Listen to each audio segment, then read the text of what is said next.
Hello, my name is Courtney Safko, and I am one of the assistant directors specifically for prevention services at the US St. Petersburg Wellness Center. I'll go ahead and let my colleagues introduce themselves. My name is Samantha Cercelli, and I am the licensed clinical social worker in the Wellness Center at University of South Florida St. Petersburg campus. Hello, my name is Vanessa Ellingson. I am the Victim Advocate and Violence Prevention Coordinator on the USF St. Pete campus. Wonderful. So a quick rundown of the Wellness Center and our services. We have psychological, medical, preventative, and victim advocacy. We're located in the Judy Genschaft Student Life Center, SLC 2200 on the second floor. Our hours of operation are Monday through Friday, 8 a.m. to 5 p.m., but we do have after-hours assistance available to students 24/7 at our phone number 727-873-4422. So just some basic information on us. The preferred methods for students to schedule with us is to give us a call. We provide educational presentations, trainings, workshops, and this is available to students, faculty, staff, academic departments, student groups, and organizations. So you can request us to come out to a class or to an event to do a presentation or training. We are also a confidential resource, so we are not mandated Title IX reporters. We adhere to extremely strict confidentiality standards.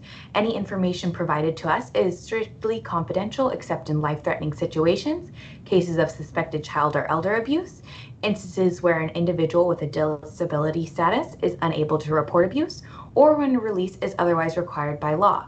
So our counseling and medical records are not a part of a student's educational record.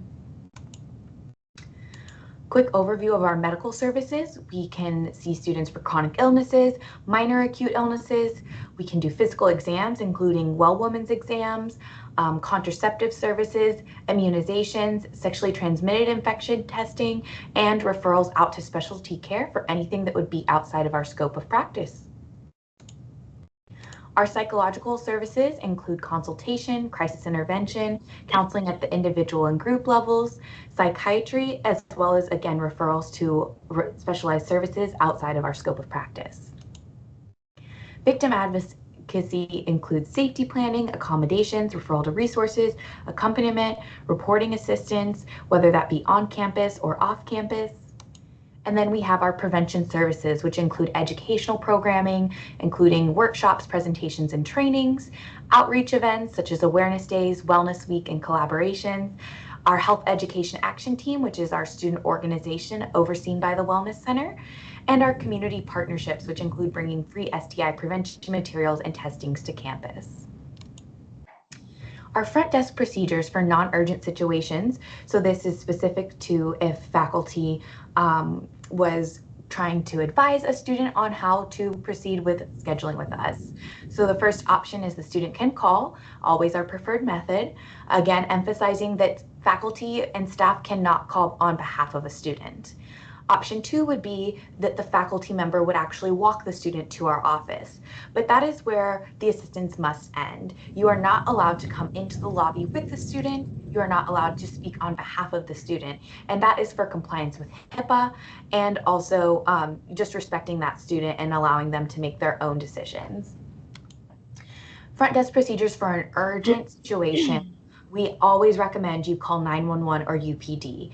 In an emergency situation, our local hospitals and emergency personnel are the best equipped to provide support in life-threatening situations.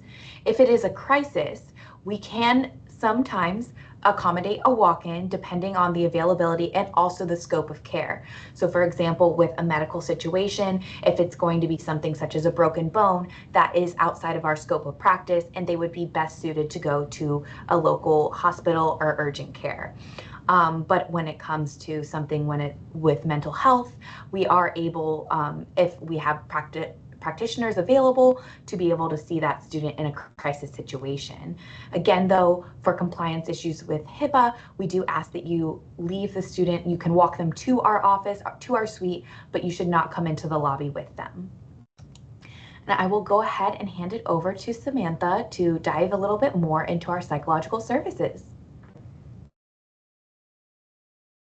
Thank you for all that information, Courtney. Again, my name is Samantha Cercelli. I'm a licensed clinical social worker here at USF St. Pete's Wellness Center.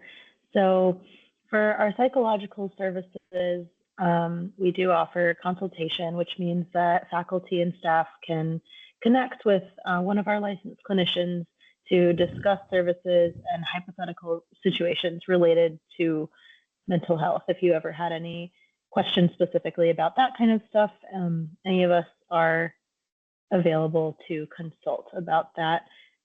We cannot discuss a specific student unless the student requests and completes a release of information authorization form. Like Courtney was talking about before, we do offer crisis intervention services. So this would mean either a student walks in or an on-demand service that's first come, first serve basis, depending on all of our clinicians' schedules. We do have several hours of on-call kind of worked into our schedules throughout the week to help with availability of crises if they arise, but we cannot guarantee a client will be seen immediately upon walking in. Outside of our business hours, we use a live answering service that will manage any crises and a report summary of the call so that we can take care of any business first thing the next morning if a student was to call after hours. This service is called Protocol, and it can be accessed by calling our direct line, which is the same phone number as the front desk, the 727-873-4422. We also offer counseling services. So this is operated based on a stepped care model, meaning we assess the client's needs and then personalize their treatment depending on their level of care, their level for support needed. So the first level is high focus counseling. That's pretty low support, meaning the student may need 1 to 3 sessions. The next level is group counseling. So that's kind of low to moderate support. And we hold a group counseling once every semester. That would be weekly for 4 to 6 weeks. We offer personal counseling, which is individual. We would say that's moderate support. We do counseling on a biweekly basis. Students typically come for about 6 to 10 sessions. And then we also offer care coordination services. So if students are in need of a higher level of support, then we'll assist them in finding effective care in the community that will better meet their needs. We also offer psychiatry services. So for students who express interest in psychiatry services, they will need to be continuously participating in counseling services, either with us through USF St. Pete Wellness Counseling or have an off-campus provider that will then agree to sign a release of information so we can kind of collaborate on that student's care. So we have a psychiatric nurse practitioner on campus once a week who can also hold virtual follow-up appointments as needed. So some important signs to look for in students that may be struggling with some mental health concerns are expressions of hopelessness, risk-taking behaviors, and or wanting to hurt themselves or others, frequent absences or tardiness in class that's unexplained, significant changes in academic performance, such as missed or late assignments, decreased quality of work, difficulties concentrating, withdrawal from social interactions, including reduced eye contact, body language changes, shift in class engagement or participation, sudden changes in mood, including unusual reactions to peers and frequent emotional outbursts, unexplained physical complaints, such as headaches, difficulty sleeping, excessive sleeping, or changes in personal hygiene or changes in appearance. If you as a staff or faculty were able to notice any of these things with a student, it's worth asking them about it, and stating your concern and maybe referring them to the Wellness Center. Thank you, Sam. Thank you, Courtney. So as far as referring to victim advocacy, I just want to say regarding the last slide too, those are also things that would be something just to notice in your students that could mean there's a crisis that could also apply to referring to victim advocacy. The only additional one I really would say specific to possibly being victimized is being more guarded or aware of spatial awareness with body or different behaviors around protecting that personal space. But as far as faculty referring to victim advocacy, I just like to point out pursuing services around advocacy or interest in meeting with a victim advocate, that is always going to be student driven. Obviously, we all as people, as college and educational staff, we want the best for our students. But particularly with something like victim advocacy or counseling as well, that is going to be student driven. We can't force them into any decisions or make choices for them. You can always just provide a resource and let them know that it's there. But ultimately, what they do or when they do things, that is all up to them. Again, as Courtney mentioned, we're my role, I'm a confidential support person, as well as everyone in the Wellness Center. But just I express that with students when I meet with them, as well as faculty and staff who refer. I am a confidential support. I do the releases of information, like Sam mentioned. Should a student come to me and want support around counseling, a medical appointment, meet with the dean of students, really anything that they are looking to be connected with or to have my support around, that's going to need that release of information. My approach is really pretty casual as far as referring to me. You can reach out to me over Teams, um, phone me, call me, email me, reach out any way that you're comfortable in person. I do a lot of events on campus or collaborate with different departments, different courses, different student orgs. You can always approach me in person.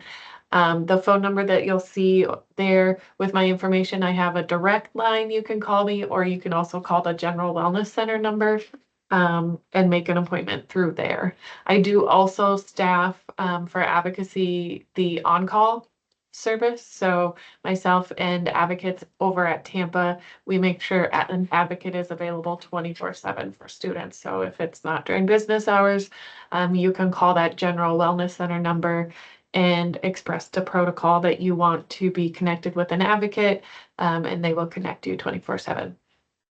Academic accommodations, I just wanted to make a point that is one specific thing I do that faculty might be reached out to on behalf of the student. So if a student comes to me and is expressing need around additional supports with academics, whether it's absences, more time to complete assignments, missing tests, not being able to focus in class, anything like that, should the student want my support around that, I would sign a release of information with them and then send emails to each of their professors specifically with what's called a letter of support. So that would be an email coming from myself that is informing you that student is working with my office. I don't go into details around what was disclosed, what we talk about, care plan, anything like that, just that student is working with my office. Something has happened that met the criteria of possibly being a victim of a crime, needing additional support, and they are looking for academic accommodations on top of assistance already provided. So that email usually comes to you with the student CC'd on it, and it does say student could be asking for something specific, and they will partner with you to pursue what that is. Specific to advocacy, I do prefer the student reach out. That's just usually that follows that student-driven model. They might come to you or you pick up on them needing something. That would be you letting them know that campus has a victim advocate, what my information is, and that I'm always available for them to reach out, but that gives them the power to then reach out on their own, on their behalf, and let them make that choice. Occasionally, if you guys have had certain conversations and they know that you are reaching out for them and they have expressed to you explicitly that they are okay with that. It is potential that I could reach out, but it's really best if the student reach out on their own. I like to always make sure that people know what is most important when referring to advocacy. It is up to that student. Obviously, things that a student might need an advocate for, a victim advocate for, would be potentially traumatic, usually in some form or another, a crisis, something that could be really heavy for them to carry or really emotional. We know those are hard things to carry, hard things to hear, but it is not ever okay to push or coerce a student into a certain form of action. We might all want perpetrators of things to be held accountable, but this is that student's journey. So really it's just you making sure they know that services are available, resources are available, and it's up to them to take those actions, whatever that looks like. We can't force them to address something they're just not ready to address.